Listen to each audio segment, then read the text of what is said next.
Hi everybody, welcome to Within the Frame. My name is Richard Fink. If you're noticing something today, I'm flying solo because Jen is out of town. She's flying out to Richmond, Virginia for the Virginia Film Festival, one of those film festivals out there, to premiere Man Behind the Suit. Janet, I'm proud of you. Good luck to the whole team. Richmond, Virginia is actually the hometown of the subject of the documentary, so I'm glad she's able to go, but I'm also disappointed that I'm flying solo because I haven't done one of these like this in a while. But anyway, guys, we got a whole bunch of topics to talk about. We got reviews for Logan and Get Out coming. We've got coverage on the trailers for Pirates of the Caribbean, Guardians of the Galaxy, Kong Skull Island, Alien, and Trainspotting, as well as news stories about Inhumans, the Academy Awards, what was that all about, as well as some local entertainment stuff. So let's get right down to it. First things first, we're going to go local. I had the privilege of going to the Almost Famous Film Festival on Wednesday. It was me and Janet. We both went. You might have seen our live video. Short it out for a quick second because her phone died, but then we got back on my phone. It was really cool to see all these, different filmmakers come out. 72 hours, not very long to make a movie when you really think about it. They were given a line that they had to be used in every film, which was, "I can't believe this is happening." They had to have an object, which was a text message or any type of message. So a text message, an email, a note. And then all of the films were around the concept of deception, so someone deceiving someone else. Really fun. The whole theater was sold out, big crowd. You could see a lot of nice local talent. Really energized. We also have the OCD Film Festival. It showcased 17 short films that were created mainly in Arizona, and they deal with the issue of mental health, which is something that we need to deal with. And it's inspiring. Movies have a way of touching and communicating these ideas that a lecture just can't. They can kind of touch you on a more personal level. So any film that wants to tackle a difficult issue, it takes on a certain responsibility. And if you screw up, there's a lot to say. But when you do it right, it's really inspiring. The next one we have is the Jerome Film Festival One Shot Challenge. Fundraiser event, which creates. Sorry, guys. They had to create a 7-minute film, and our producer Kevin Perry got to go to that one. He covered that one. And guys, all of the film festivals I talked about will have stuff on the website later on in the week. So if you want to know more about it, please check that stuff out. Now, let's move on into the trailers first, because this was a big week for trailers. Obviously, Logan was coming out, so certain movies were going to attach trailers with it. And obviously, March is a busy month, so we're going to see a lot of big trailers. First one I'm going to talk about is Trainspotting 2, because I'm a little pissed, because up until 2 days ago, I thought it was coming out today. I was really excited. It was supposed to be March 3rd. I was going to see Logan and Trainspotting 2 back-to-back, have a great day. And then sure enough, I Googled the site, and I was like, wait, why aren't tickets showing up? Apparently, they moved it back, which will now come out on March 17th, which is the same day Beauty and the Beast comes out, and the same day Iron Fist comes out, because my life isn't difficult enough, because I'm not that busy, apparently. But anyway, trailer, I loved it. I hear Lust for Life, and it just brings me back. I think Trainspotting is one of the best movies made of the 1990s. And 20-year sequels are always tricky. Everyone always ends up getting disappointed because it's not as groundbreaking as the original, but it doesn't have to be. All it has to be is a good time with some characters I never thought I'd see again. And the trailer pretty much sells me on that. So I'm excited for that. Next one up is Pirates of the Caribbean, Dead Man Tell No Tale. This one was aired a few weeks in advance. I think obviously it's going to be attached to Beauty and the Beast, Disney's other big movie. And guys, this trailer was... I'm not going to lie, I liked it a lot. I really did. I don't hate the Pirates of the Caribbean movies the way some people do. The first one is great. I personally think the second one is the best, a lot of fun. The third one is complicated, but at least it wraps up its story nicely. The fourth one is garbage. That's not even up for debate. But, this new one is just like, Javier Bardem is this really, this pirate ghost. He always makes for a fun villain. De-age Johnny Depp. I guess Disney must be invested in the de-aging actors, because between Ant-Man, Civil War, Rogue One, also Tron Legacy was, I think, their first attempt, so this is their fifth film where they're de-aging actors.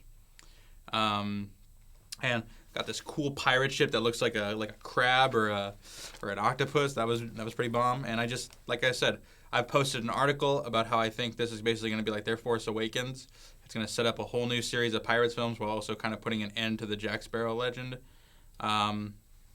So I don't really have much more insight onto that one. If you want to hear more, just read my post. It's called Pirates of the Caribbean and Star Wars Hidden Connection. You can find it on betterlie.com. Yes, that was a plug, because I'm like that. But anyway, guys, Pirates of the Caribbean comes out on theaters on May 27th, Memorial Day weekend. Oh, no, I'm sorry, May 26th. Got the dates wrong. So the next trailer we have up is Guardians of the Galaxy Volume 2, which was obviously meant to tie in with Logan. And guys, this one was, like, incredible. But it's also frustrating because the movie is 2 months out and we don't know anything about the plot, which I get it. People say trailers spoil too much, but like when we literally know nothing, when you're selling me just on cool images, that's a little concerning. But those cool images are super cool, and it's got the same humor that we expected. The colors are really vibrant. Never realized how vibrant the colors in Guardians were. A little biased because I was like, this should be the Fantastic Four, and that whole family bit at the end, I was like, that's a Fantastic Four moment. I get it, Marvel. You're trying to replace them, but don't replace them. Anyways, I was pretty happy with that one.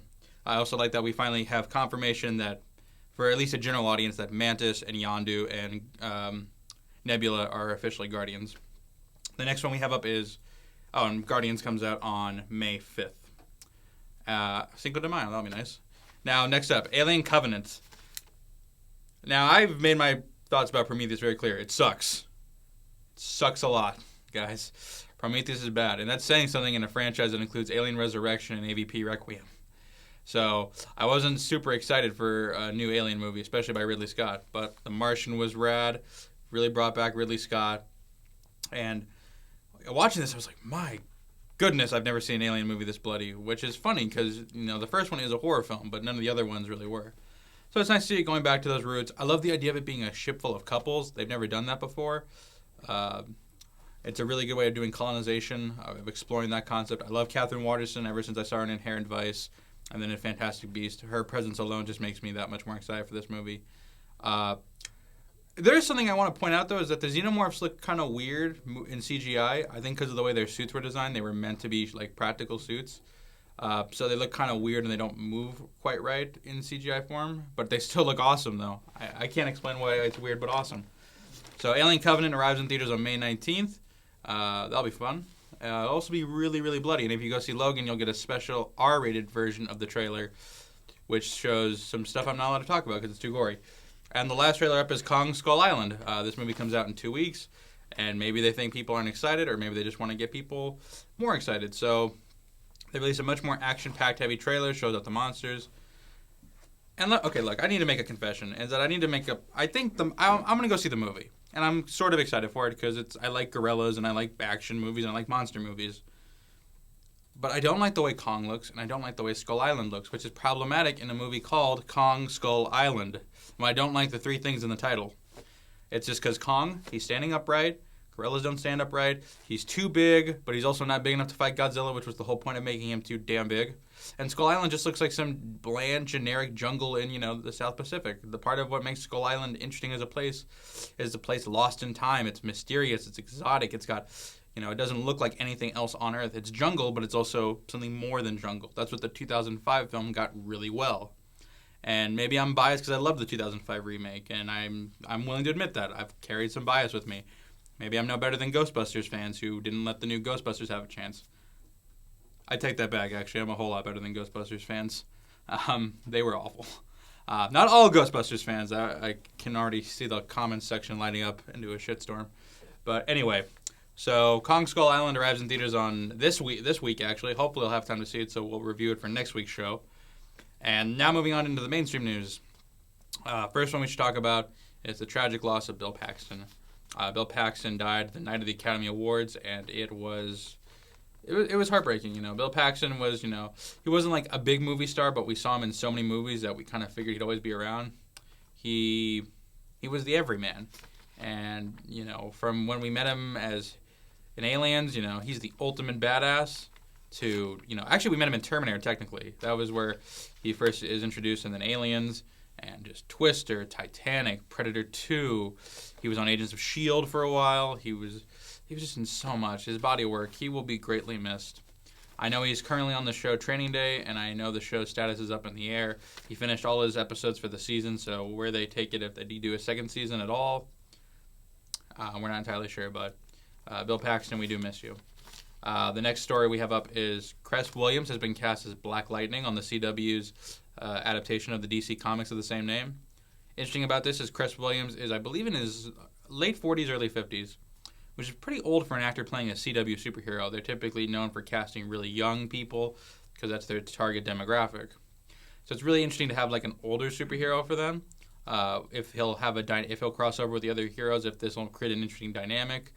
Does this mean his daughters will be mainly the main characters and he'll be more a supporting character? Because obviously the daughters will be younger, so CW and everything. I don't know. We'll find out. I'm excited though. Black Lightning is a character I didn't think I wanted a television show of until you said, hey, we're doing a Black Lightning show, so why not? Next up is Inhumans, speaking of television shows from the opposite company, Marvel. This one actually was breaking throughout the week. They were making a new casting announcement every week, or every day of the week, about a new Inhuman cast. We had Maximus last week, and then Black Bolt, and then Medusa, and then Karnak, and then today they started filming, and they just said, screw it, let's tell them everybody. So we have the Inhuman Royal Family cast. I only have the names of some of them written down because the news broke literally right as we were about to go film, so I wasn't able to memorize them all. But we have Anson Mount as Black Bolt, the king of the Inhumans. He was on the show Hell on Wheels. Guy's got a really thick neck, and a really strong jawline, which is totally what you need for Black Bolt since he's silent and has to do all of his emoting with his eyes and his body. Sheridan Swan, who was previously Zatanna on DC Smallville, will play Medusa, Queen of the Inhumans. Wonderful casting choice. I'm totally butchering this guy's name. Iwan Rheon, who was one of the bastards on Game of Thrones. Not Joffrey. Joffrey was the kid from Batman Begins. I'm totally spacing on this guy's name. The comment section is going to kill me for this, but he's going to play Maximus the Mad, the main villain of the show, and Black Bolt's brother. And then Ken Lung will play Karnak. Ken Lung was he played Kid Omega in XMen: The Last Stand. So this is nice to see him getting another job at the Marvel superhero world. And like I said, Inhumans will be shot on IMAX. We'll be showed the first 2 episodes in IMAX on IMAX screens across the country, and then we'll premiere on ABC. So, wow, they're really going for this. Finally getting an Inhuman show. Nice. Next bit of news is Rebel in the Rye. Yes, the adaptation of the the biopic on the writer of Catcher in the Rye. Premiered at Sundance, did pretty well there. Was acquired by IFC Films, and will probably come out sometime in the fall, hopefully for an Oscar push. We'll see if it gets there. I mean, we just ended one Oscar show, and we'll talk about that at the end, but let's not think too far ahead. Trolls 2 has been set for a 2018 release date. First Trolls did pretty well, actually with critics and audiences, so good for them. I saw the trailer for the first Trolls, didn't look that interested. Had a lot of people tell me, well, why don't you check it out? So maybe on DVD I'll rent it. Today we also broke the news that Mary Poppins, Emily Blunt as Mary Poppins, we have our first photo of it. You can look at it online, or you can see it right here. Guys, this is incredible. We're getting a new Mary Poppins movie, and let's be obvious, Emily Blunt's an obvious casting choice for Mary Poppins, which, obvious casting choices sort of annoy me. It doesn't take any originality. But this is so perfect. There's a reason why it's obvious. And I like that it's a tease. It's not like a full body shot of her. It's just kind of from the back, she's kind of tilted. She's she's coming back. It's Mary Poppins. And that will be on Christmas of next year. I'll keep you guys posted on that.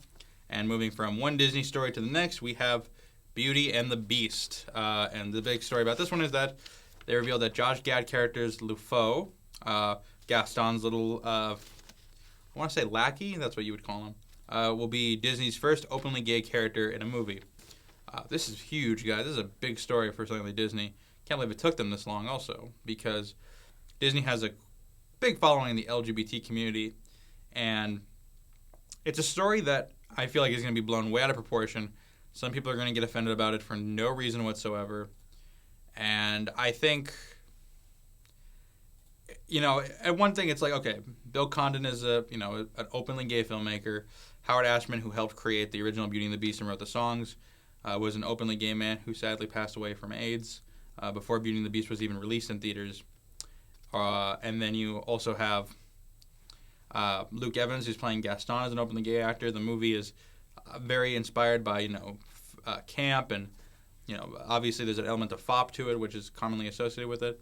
And I know that can be seen as a negative, that can be seen as, we're enforcing a negative stereotype, which is totally open for discussion. If you want to discuss that, that's great, and I think it should be discussed.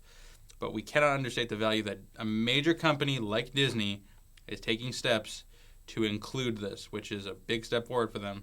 They're not shying away from it, and hopefully we'll see, more representation in the Star Wars universe, in the Marvel universe, and maybe Pirates of the Caribbean, and a whole lot of other films from the company. Because if this was any other film, it would just be one story. But this is Disney, guys, and this matters, and it's really good on their part. Next bit of news that we have up is Bumblebee, the Transformers spinoff, is not going to be directed by Michael Bay. It's going to be directed by... I'm sorry, what was that? The guy that did Kubo and the Two Strings? You're kidding, right? Guys, get out of here. You're messing with me. He's doing Bumblebee? Guys, I'm not kidding. The guy that did Kubo and the Two Strings is doing Bumblebee. I don't believe it either. I'm kind of like lost for words right now. This is seriously like a big deal. Like, these movies have a chance to not suck anymore, guys. It's totally rad. Okay, so Bumblebee. Guys, that's awesome. Kubo and the Two Strings is great. You should check it out. Last bit of news. Everybody wants to talk about it. The Academy Awards. They were this Sunday, or last Sunday technically, and it was a pretty good award show for the most part. Jimmy Kimmel had some good jokes. I'm always one for making jokes about Matt Damon. A lot of diverse films won. La La Land did not sweep like they thought it would. It didn't win all 14 awards. It actually won 6 awards. Well, it won 7 awards and then got 1 taken away. Yes, guys, that was the big story of the night, is that there was a screw-up announcing the Best Picture win. La La Land was announced as Best Picture winner, when in fact it was Moonlight that had won the Best Picture. There was a mix-up with the envelopes, and poor Warren Beatty and Faye Dunaway were given the wrong envelope. And we need to talk about first, guys. It's not Faye Dunaway or Warren Beatty's fault. They were set up. I'm glad Warren Beatty got a chance to speak and basically clarify himself, because everybody was getting frustrated with him. And a lot has been said about this. I feel like there's not much more I can add to the story that hasn't already been said. I just think that, I loved both movies. I got to see both of them. I was going to be kind of happy with either one to win. The only thing I can say is I'm glad La La Land didn't win, just because now we can like La La Land again. Because I feel like had it won Best Picture, it would have done so much damage to the film's reputation. Where now it's just a really good film that was nominated for Best Picture. And it has... And because had it won, I would have been fighting for the next 30 years of why La La Land is actually a good movie. Now, and Moonlight is a really great film, an important film. It sends a message, which is pretty much all an Oscar is worth anymore. So I'm glad it won. I'm glad La La Land got nominated. And now we can all go back to loving both movies again. And, can we also give a special shout out to Emma Stone, local Arizona girl, first person from Arizona to win an Academy Award. What up? Good job, Emma. So that's pretty much it on the Oscars, guys. I mean, I don't have any more that you haven't already heard about or that isn't 5 days old. I should have done a live post about it, but, we're a small organization. Small but noble. Now, let's move on into some reviews. We've got Get Out and Logan, 2 movies that are very difficult for me to talk about without spoiling for you. So let's start with Get Out. Go see it. That's all I can tell you. Go see it. It's awesome. You've heard the reviews. You've heard the hype. I can't convince you any more to go see it. Horror movies are never this good, or if they are, it's super rare. And the fact that it took somebody this long to think of mixing real racial tension with actual horror movie tension,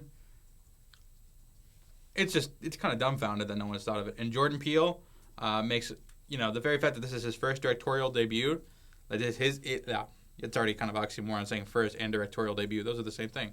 Get it together, Richard. But anyway, this is great. You guys all should go see it. If you haven't already seen it, go see it. Let's move on to Logan. All right, guys, we're about to get real here. If any one of you follow me on Facebook or follow me on Twitter or follow me on Instagram, you know this was a big deal, because you know how much Logan and Wolverine have meant to me. I'm going to date myself here. I was 6 when the first X-Men came out. So I was a young kid. And, a lot of things have changed in the past 17 years. Around the world around me, of people in my life, of movies, and everything else in the world has changed. But the one thing that seemed to have stayed the same is that Hugh Jackman would always be Wolverine. He was there from the beginning, and it didn't seem like he would leave. Well, guys, it's over. It's done. And I'm not going to lie, I cried. I was like bawling by the end of the movie. It was super depressing. This whole movie is just a reminder of how depressing and wants to disappoint you.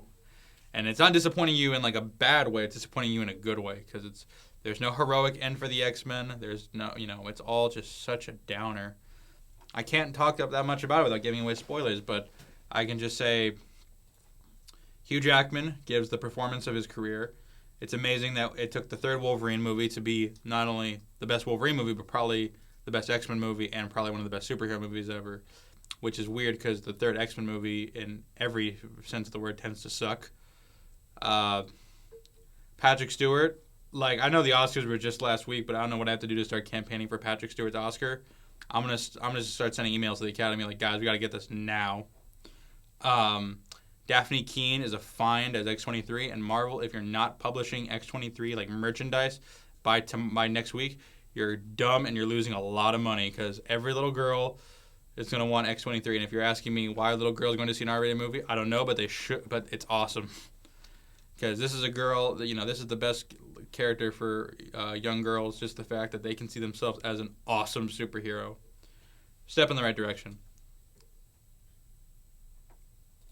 I'm just like getting kind of teary up thinking about it. But seriously, also, like I said, I can't talk that much about spoilers, guys. Hopefully we'll have another spoiler discussion, but all I can say is you should really go see it. It's phenomenal. Also, you don't stay till the credits. When it's over, but you should arrive before the movie starts because there is a trailer, like a little sneak peek, a little after credit moment before the movie starts, which is totally worth setting up. And look, we have a question. Do you think Johnny Depp could withstand another Pirates movie if this one performs well? We'll get back to the Logan discussion because I want to answer this one correctly. Yes, I think they're setting up for a sixth film because the trailer ends with the final journey begins. So this is obviously setting up something grand. And maybe they'll give Jack Sparrow a nice swan song that they gave Wolverine because, oh my God, it's over. It's one of those things where, thank you for the question, and bringing it back to Logan is that I don't want to see any other franchise try and replicate this because now everybody's going to look at the reviews and hopefully the box office and be like, we got to make superhero movies like this. For the love of God, don't do it. Don't be shallow and look at why this worked. The unique set of circumstances that made this work. The very fact that it's been 17 years. We've been following the same X-Men continuity pretty much since the beginning. The very fact that we have an actor who is literally too old for this shit. We have, just the meta-narrative that we've carried these X-Men films with us and the collective consciousness that we carry those memories with us and why it's so heartbreaking. We don't know the future of the X-Men films. They're sort of up in the air right now. And the very fact that Wolverine has acted like a surrogate father figure to an entire generation and is pretty much as well-defined a superhero and as iconic as Christopher Reeve as Superman, you only can make this movie under these circumstances. So don't, let it be great. Don't try and replicate it. That's pretty much my main message. It's awesome. It's sad. It's heartbreaking. There's a moment in the end of the movie that I want to talk about it so bad, but my producer and my cameraman and my editor are telling me don't spoil the movie for everybody. But it's like I just want to talk about it because it hit me so much. And it was sad because, actually, if you guys can notice, I'm wearing a little shirt today. It says Wolvie. It's like Wolverine done up as like a little like Warner Brothers Mickey Mouse character. Got one of my Wolverine jackets. Like as you can see, a lot of my appearance has been styled after Wolverine throughout the years. Greatest compliment a girl ever gave me was, "Hey, you look like Wolverine." So that's why this movie hit me so bad, because I've spent 17 years with him, and I have to finally admit he's leaving. And damn it if they didn't give him one hell of an exit. So, guys, that's my review of Logan. If you want to see a more eloquent or well-written review of Logan that doesn't have me rambling on and crying, you can go to my Facebook. Probably have it on Twitter and Instagram by the end of the day. And if you want to follow me on Twitter and Instagram, you can find me at RLFink94. And guys, thank you for watching and staying within the frame. We will keep you guys posted on all local movie news, Hollywood news, just everything. And best of luck to Janet. Miss you, and we'll be back next week with more stories to cover. Have a great day, guys.